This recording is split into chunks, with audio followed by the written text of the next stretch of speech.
Good morning, folks. It's 5:07 on day 133, and I'm waking up after a Nero at the Rattle River Hostel. Yesterday we crossed the 1900-mile mark, and I'm pretty sure today we're gonna make it to Maine, so that's good. I'm gonna get dressed and get downstairs, get some coffee. Pancakes start at 6, so that'll be pretty good.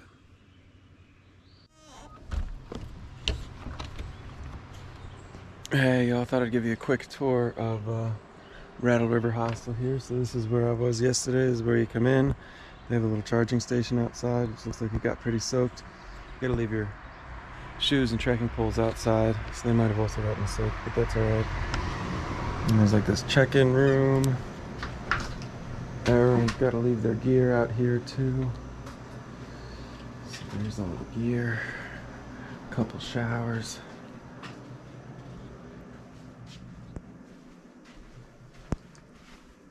And positively no gear beyond this point. That's where they do your laundry. And then sort of like the main hangout area. So you got the kitchen over here, obviously.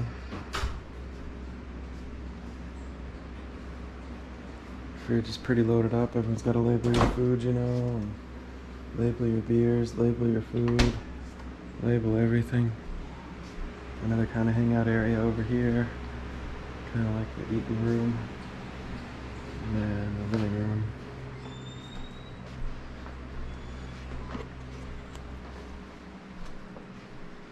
TV. Yep, and then the rooms are upstairs. I was in a private room. It had 2 twin beds and a private bath, which suits me just fine. That was great. And then there's a few more private rooms. There's one with like a king, a big old king, a queen, I don't even know. And then of course the bunk room. I think they accommodate, I think they said like close to 30 people inside plus camping outside, so that's pretty neat. Anyways, that's the hostel. I'm gonna get some coffee. All right, y'all, 6:47. I didn't realize until I looked at my watch just now that it's a new month, 1st of July, so that's pretty cool. Leaving this wonderful joint, Rattle River. I'll tell you, man, all the comments on Gut Hook, are how like the hiker word for this sort of joint is vortex, because you get sucked in and it's really hard to leave. It's accurate, man. This place is, it's a cool spot for sure. And again, I mean, I wasn't even planning on staying here last night, but just kind of decided, you know, to take advantage of the hiker prerogative, self-determination, and kind of just take it easy, you know. So today, I'm not really sure, you know, per usual, exactly what today is going to be. I think part of the plan, you know, what I'm starting with anyways, is go, geez, that road is loud, go whatever, 10 or 11 miles or something to like Gentian shelter or something like that. Kind of see how I feel when I get there. I'll probably wind up just stopping there for the day. I didn't process any videos yesterday on that Nero. Should have, just didn't want to, so I didn't. So, you know, by the time I get to Gentian, I'll be a day behind on processing. And yeah, whatever. I mean, just got to get my mojo, you know, got to get my mojo going. It's been a couple mojo-less days, and it's hard to hike without mojo, man. So we'll get after it today, and you know, get back on trail. Birdman again, he's up ahead. I think, you know, the next few days or whatever, I'm pretty much hiking solo. But I'm kind of hoping I can kind of get my mojo right during this time. So yeah, anyways, we got a little bit of a road walk, and then we're going to be going up a mountain on the other side of all these roads, so that ought to be pretty good. But I am technically back on trail, as much as it may not look like it, but that's fine. All right, well, anyways, we'll get to hiking. Welcome to day 133. I think I said this morning we might be in Maine today. I don't think, I mean, unless I'm just like running down the trail. feeling great. I don't think we'll be in Maine today. I think Maine's like 16 or 17 miles from where I'm waking up, which is totally possible, but I don't know. We'll see. Maybe we'll be in Maine today. We'll see. All right, I'll check in with you all a little later. Talk to you then.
Hey folks, how's it going?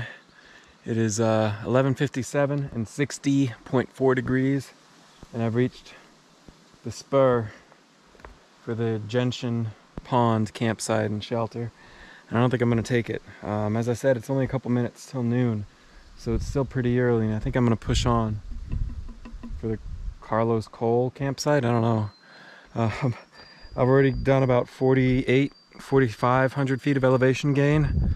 And to get to the next shelter, 5.5 miles away or so, is like another 2,500 feet or so, 2,800 feet, something like that, of elevation gain, most of which will come pretty soon as I break out of here. But so far I'm feeling decent, and I think if I push just a little bit today, I'm gonna try and just like, I don't know, break off the calcifications in the brain and just kind of you know, chief through it a little bit, and I think if I have a good day today and a good day tomorrow, and then a Nero into my next stop, then that should be pretty good for me. But I'm feeling decent so far. Seeing a lot of southbounders out on the trail so far. I haven't seen a northbounder yet today since I left with Yeehaw this morning. But you know, I guess that's to be expected. We're getting closer and closer to the northern terminus every day, so you know, and obviously if they're walking the opposite direction, I'm going to see more of them than I will folks walking the same direction. So anyways, I'm going to stop down right here, nice little log, have a little snack, drink a little water, and then keep moving. But you know, if it's 5 miles or something like that to the next campsite, I should be able to be there, you know, by like mid-afternoon or late afternoon or something like that. So that ought to be pretty good. Let's see. Yeah, just about 5.2 miles away. So that ought to be pretty good. I'm feeling pretty decent about that. Anyways, I'm gonna go ahead and post up, get a snack, and then we will keep moving.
It's 2:41 and 61. Is that right? 61.2. Yep, 61.2 degrees on day 133, which is a multiple of 7, and therefore it's a health report, health update report, whatever time.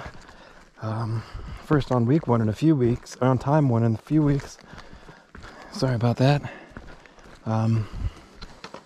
But yeah, I mean, if you've been watching the past few videos, past week or whatever, you'll know I've just been dealing with feeling tired, like just tired and drained and wiped and hollow and all those sorts of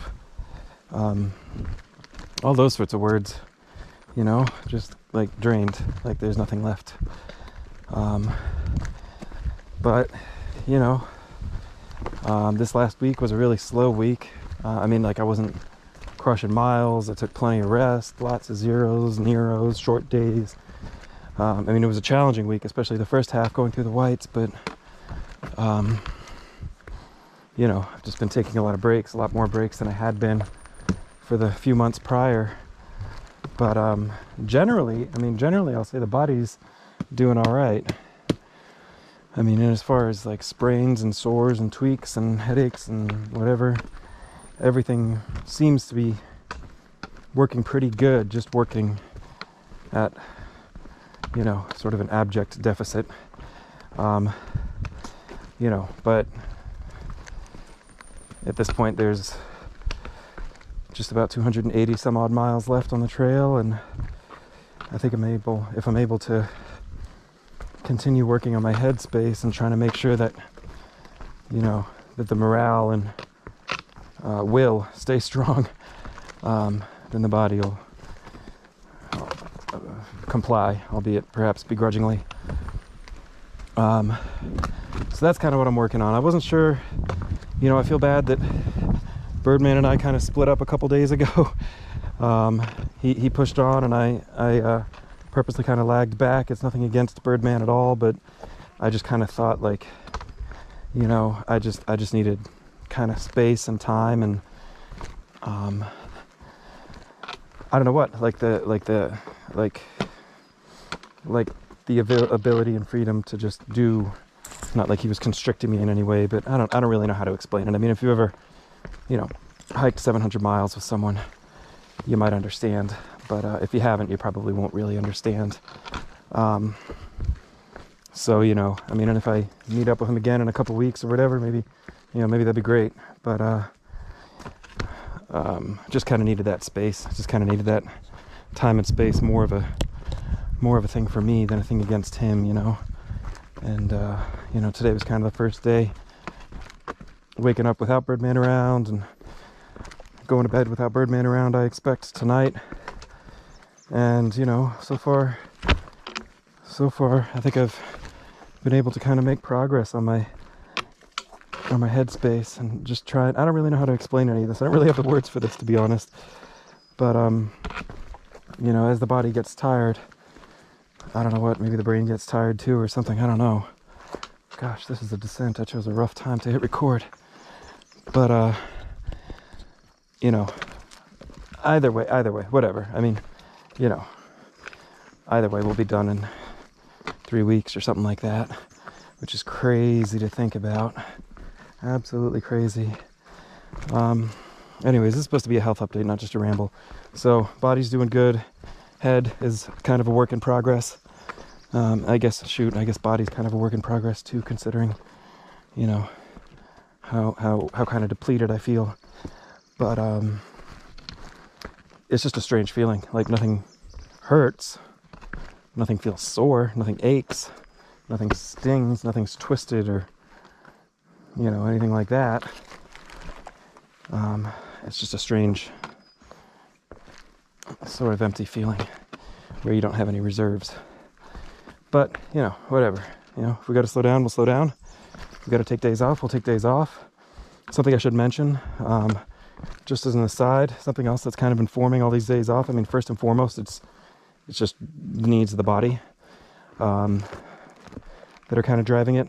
But in the interest of full disclosure, it's going to be much easier for my wife Daphne to meet me in Maine when I finish, you know, the longer I take at this rate, just as far as her, her driving to meet me in Maine and work schedule. And I think right now she's in Buffalo with family. So, golly, look at this bit of fun. Oh man, and then we just go right back up the other side. Little preview for tomorrow. I won't spoil that surprise. But yeah, so basically, obviously first and foremost is what the body needs is to slow down or take breaks. And that's what I'll do. That's always been kind of my MO, is do what I need to do. And then something that kind of really helps that along is the knowledge that, you know, it's better if I finish in late July than early July. So I'm not sure, you know, I don't want to slow down to a fault, and obviously every night in town is, you know, $100 for a room, and plus dinner, plus breakfast, plus lunch, and you know, so it gets to be expensive. I don't really want to stop any more than I need to, but I certainly recognize that stopping when I need to makes it easier for my wife to meet me at the end. So yeah, there's that in the interest of full disclosure. So anyways, I really don't have a lot for this health update. Look at that crazy little scrambled bit. Yeah, tomorrow's going to be a lot of that, by the way. We'll get into that a little later, but there's the end of the health update. Thanks y'all for checking in. I'll check back with y'all in a little bit. I'm less than 2 miles from camp now, so that's cool. So that's pretty cool. That's pretty neat. Hey y'all, it's 4:04, 61.8 degrees, and I'm a little over halfway down the spur to get to the shelter I'm going to be staying at, the name of which is Carlos something. Carlos Cole. Carlos C-O-L. Carlos Cole shelter, I guess. Ooh. That looks like a really low water source, but I think that's my water source for the night, so I'm gonna go ahead and stop here and scoop up what I can before getting to the shelter. But yeah, man, you saw the clip, man. We're in Maine, so that's really cool. Really, really cool. It's not a short state. It's the second longest state on the entire AT, but it's also the last state on the entire AT, so that's really neat. 282 miles or so to get to Katahdin, you know, plus or minus, who's counting? Yeah, I guess I'm gonna go ahead and scoop up this water and then keep moving on down to the shelter and see what the situation there is. But yeah, I'll probably check in one more time after dinner and all that. Just kind of say hello and all, and yeah, I'll talk to you then. Hey, all right, y'all, it's 5:39. Not quite sure what temperature it is, probably right at around 60. Not uncomfortable. Already had dinner, got my tent all pitched up. I took the jumbo platform. I'm gonna bring you over and show you the shelter in a second. I took the jumbo platform because when I got here, the shelter is totally dead empty, which is cool. It's been a long time since I've had the shelter to myself. Yeah, so I went ahead and figured there wouldn't be too many folks here, especially with the way that the trail sort of laid out here. Like, if you're coming from the north, you probably want to just push over Maine and get into New Hampshire. And if you're coming from the south, that means you're about to hit Mahoosic Notch. And there's another shelter like 4 miles from here, which I think a lot of folks would probably just have pushed to that. That's what I would have done if I was feeling, you know, 100%. I just would have pushed that extra 4 miles. But honestly, as it is, today was a 17-mile day, and that's the biggest day I've had in a while. So, and I feel good. I mean, it was 7,000, almost 7,000 feet, 6,900 feet of elevation gain. So that's a good day too. I mean, that's a lot of climbing. Anyways, here's the shelter. So it's got this big platform on the top, probably 8 feet deep, maybe 14 or 15 feet across or so. And then underneath, more space for more folks. And then it's most of the way closed in, which is pretty neat. So, yeah, she's a good shelter. Looks like a real good shelter. But I'm just not a shelter guy. I don't like mice. So anyone who comes, they can have the shelter. But yeah, there are more tent pads down below, just like the normal kind of like 10 by 10 or 12 by 12 or whatever they are. And then this is the jumbo platform that I took. So anyways, yeah, all in all, I'm pretty happy with today. Really happy with today. 17,000 feet, or 17,000 feet, 17 miles, and 7,000 feet of elevation gain. So definitely a strong day. I think tomorrow's supposed to be all thunderstorms or all rain or something like that. I haven't really checked the weather today, but that was what I heard before I left town this morning and last night. So yeah, it could be pretty hairy tomorrow. And then I'm also crossing through what I just mentioned, Mahoosuc Notch or something, which is, they say, either the most fun or perhaps and the most difficult 1 mile of the whole AT. It's not like, it's a perfect example of how terrain is more challenging than topography. Like topography you can get used to, but terrain is what is brutal. So yeah, Mahoosuc Notch should be really fun. It's like van-sized boulders and stuff. You kind of like gotta wish and like fish and weasel your way through. So yeah, it should be a good time. I don't know how I'm gonna film it, but it should be a good time. And I'll hit it in about 6 miles after I start tomorrow. So yeah, good day today. I'll check in with you all tomorrow. Good night. All right, so I just said good night and everything, but I just wanted to point out a couple things about my tent that I pitched up a little differently than usual, just in case folks are interested to see what you learn about a Z-Packs after whatever, 130, whatever, or less than that, I guess, with the zeros and stuff, but 110 days or whatever.